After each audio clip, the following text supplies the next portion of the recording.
Boss, video lang ako. Sabi ng tropa ko, ang dami kong Facebook account na nandun yung mukha ko. Ingat kayo dyan mga boss ha. Yung iba dyan, baka ginagamit na yung mukha ko sa scam.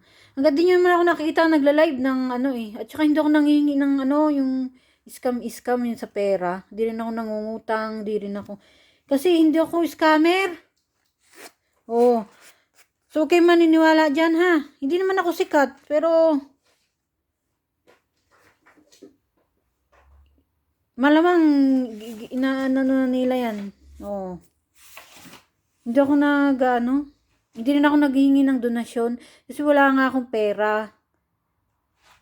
Pang bili ng malaking lupa para tumulong dyan sa ibang tao. Para ampunin, matanda, bata. Wala pa nga akong pambiling pera. Kaya imposible yan, yung mga, may nanghihingi sa inyo, kaya maniwala daw, scam yan. Hindi ako yan, mga boss. Hindi. Sasabihin ko naman yan, di ba sabi ko nga, wala pa nga akong pera. Oh. Kaya, tahimik na lang. Ngayon, hindi ako yan. Tapos,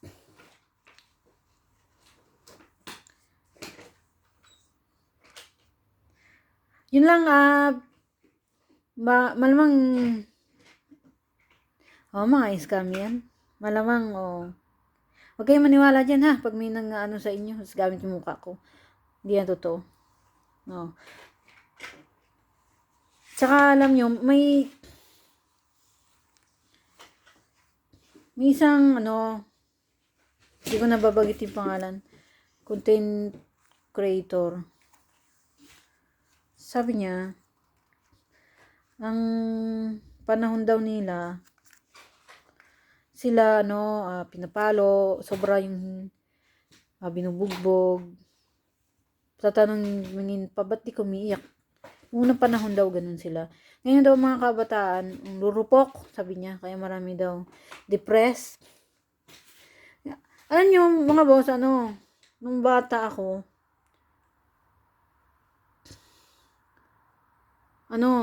wasak pamilya namin. Tatay ko laging lasing, wala kang maasahan doon.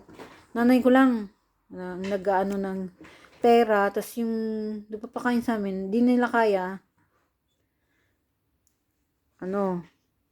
napaampon kami, ganun. Buhay namin, malungkot, lahat na naranasan, ang abuso. So, wala naman tumulong. Ang punto ko ron, hindi para magpa-victim.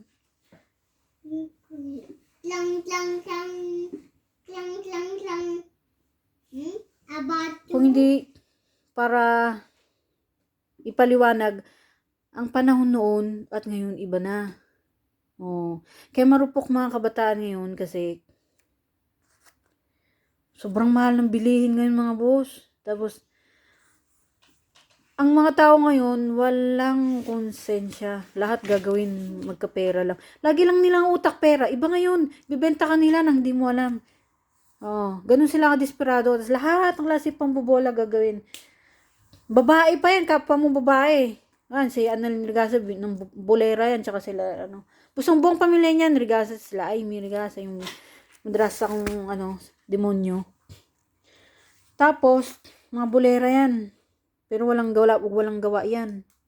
Doon makita yan sa gawa eh. Tapos gagawa yan, kunwari, mapagpanggap pati yan. Di lang naman silang gumawa sa akin yan, pati yung iba. So, iba talaga ang panahon ngayon, mga boss, ibang klase. Ang mga tao ngayon, para sa akin, mas masama kaysa noon. Bakit? Sa hirap eh. Mas lalo ngayon, walang bahay, walang hanap buhay, ang init ng ulo ngayon. Tapos depressed ka, saan ka kuha ng trabaho. Tapos, ibang klase ngayong panahon kaysa noon. So, mas stress ngayon ng kabataan. Kaya mas marami ang depression. Ngayon, nakwento ko naman nung nakaraang video. Hanggang ngayon, kinakalat ko naman yung nalagpasan ko na yan. Tapos,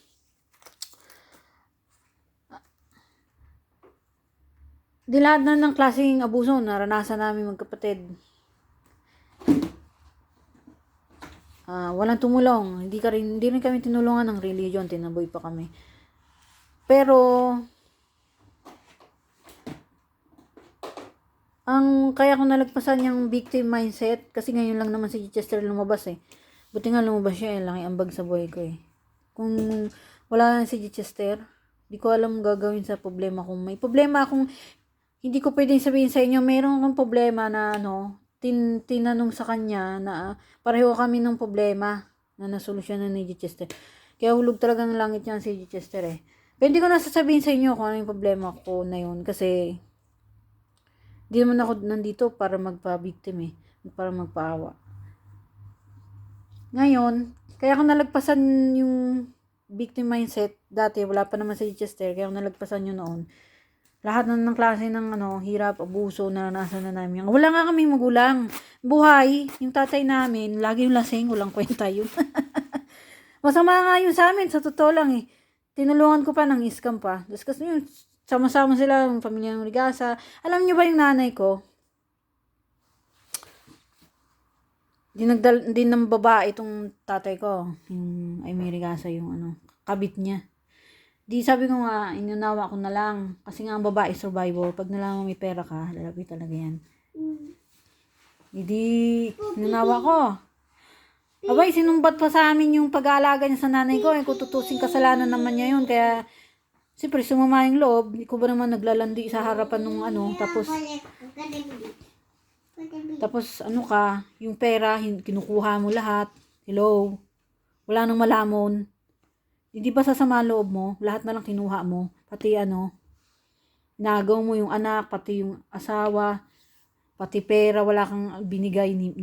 Wala, perwisyo talaga ginawa nila. Ngayon, akala ko naman, may konsensya. Kasi noon, inosente ako. Akala ko yung mga tao may konsensya. Nagulat naman ako sa kanya. Sinusumbat niya yung pag-aalaga, ganun. Pasalamat ka nga, nalagaan ko pa yung nanay mo. Tapos binigyan ko naman siya kasi nga survivor nga babae, naiintindihan ko. Naawa din ako sa kanya, ginagayat yung pagiging kalbo niya, sakit niya. Ganyan ang number one na pang-scam ng tao, yung paawa. Tapos, pero gasgas na yan, alam niyo naman na yung iba.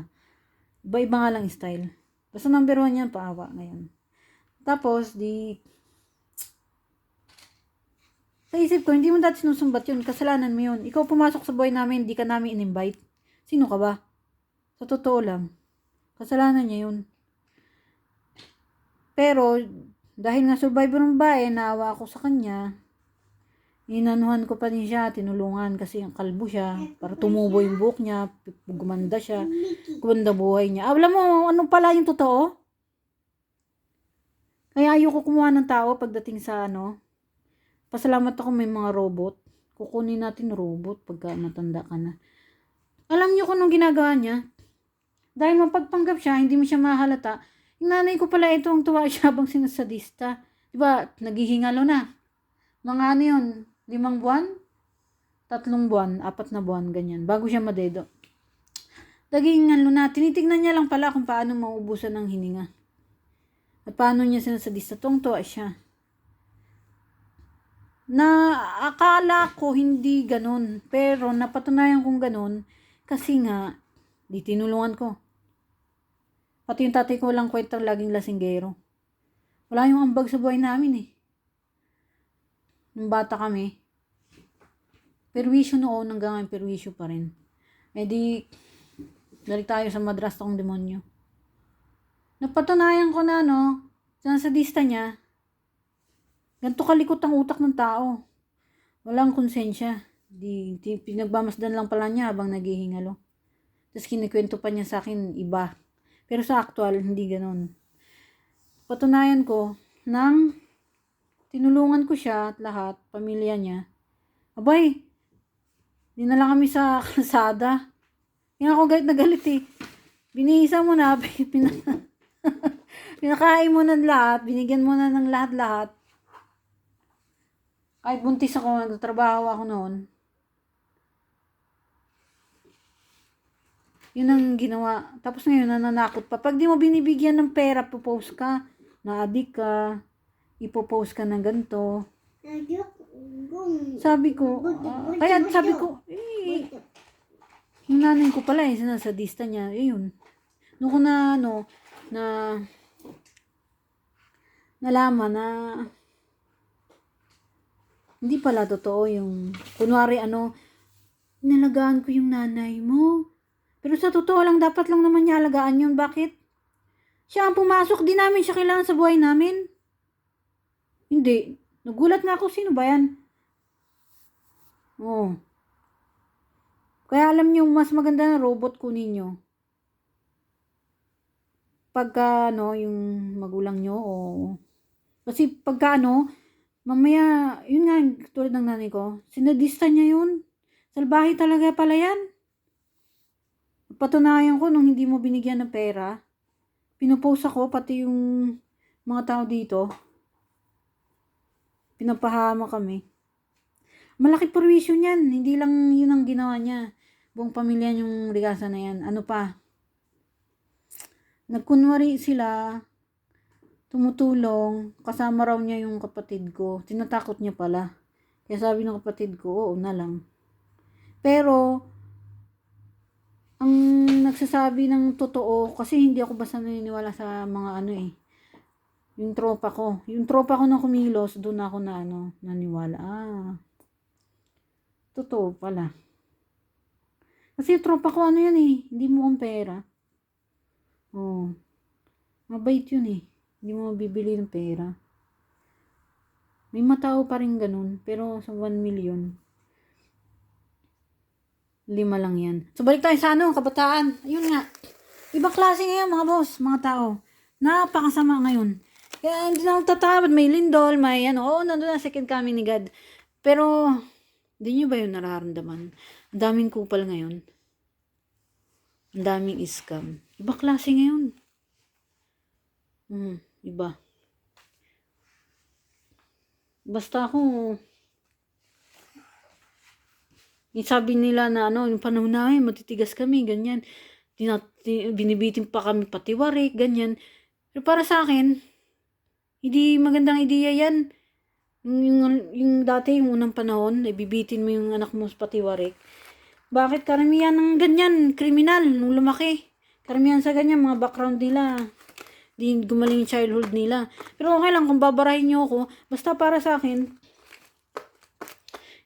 taghirap ngayon talaga, ibang klase. Ibang klase. Diyan mo binibenta ka, hindi mo alam. Grabe. Grabe talaga. Mga tao ngayon, salbahe. Foreigner yan at kapwa mo Pinoy, salbahe. Iba ngayon. Kaya kung halimbawa ako, kukuha ng katulong, robot na lang. Bakit? Tingnan mo ginawa sa nanay ko.